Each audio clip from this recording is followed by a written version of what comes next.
all enjoy his thoughts, and I really look forward to listening to him. Thank you.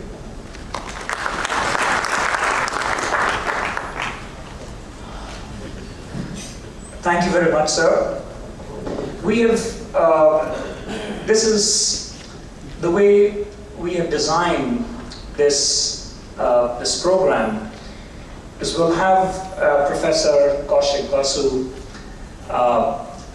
talk, and then we'll have time, not just for questions, but probably it could also be slightly modulated. So we'll have a combination of some questions and also some directed ones, so that we make the most out of the opportunity that we have. Just to add to Professor Kaushik Basu's credentials,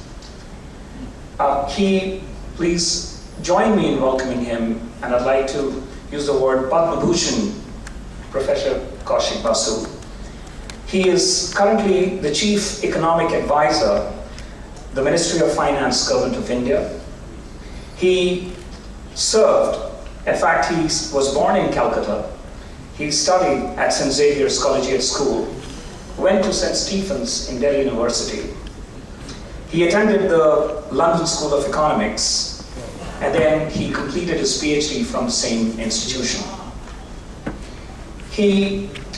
I don't know how many of you are aware, but he's also, he has devised a game called the Traveler's Dilemma. He's also devised probably an extension of the same, or probably using the same principles, is a two-player Sudoku game, and it seems somebody has actually developed a software on that, and in Bengali it's known as the Dui Sokudu, Dui Kudu. Yes, it means two. So we'll get to interact and hear more about him. And so I'm sure there is more to him than just economics. And I'm sure by now he realizes that economics impacts us in many ways. And people don't necessarily think that economists are witty and they have a sense of humor, which he brings a lot of it. So we would like to have an opportunity for you all to get that flavor as much as we can. On a personal front, he's married to Alka Basu, who is a professor in the Department of Developmental Sociology at the Cornell. Okay, I'm sorry. So what it means is they want to hear you immediately. So we will have, please join me in welcoming Padma Bhushan Professor Kaushik Basu. Mr. Vijay Kumar, Atul Gupta, Mr. Patnaik. I've been talking on the phone with Mr. Patnaik, and this has worked out. It's actually a great honor and pleasure for me to be able to address the group, your group here. I should apologize for my very informal attire, but I've been walking in the Imambara and residency area and virtually direct with a short hop virtually directly from there.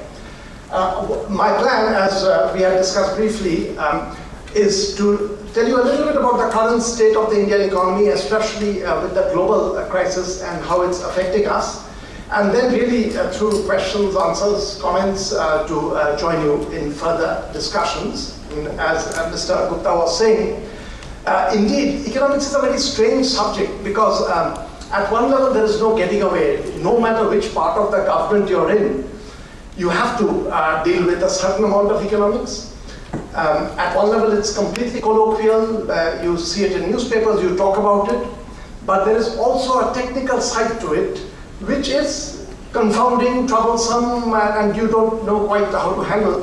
There is a beautiful story which sums up the strange subject that economics is. Unlike, say, physics, where there cannot even be a public discourse on that. I mean, how can you participate in that? In economics, you can have a public discourse, but it's one of those borderline cases. This is a story of the British minister whose speechwriter was not getting along with the minister. The minister, as usual, would be late for his meetings. He picked up a speech written by his speechwriter, ran into his big meeting, started reading out from the speech. British minister talking about the ills of the UK economy, that there is wild derivative trading going on in the economy, there is stagflation, The fiscal deficit is out of control. However, he's reading, however, it is not enough to talk about these ills. We have to turn to what can we do about these problems. He turned over the page, and on the next page it was a blank, and it's just one sentence saying, from now on, you are on your own. The speechwriter had pulled the rug from under his feet. And this story could not have been told with physics, because the whole thing would be so difficult, there would be nothing. There are other disciplines where even if you're on your own, you can manage to talk and say something. Economics sort of catches you between the two. I have felt this. I've sort of moved from the world of very formal economics, the world of research and teaching, Delhi School of Economics for 17 years and then Cornell for 15 years, to the world of policy making.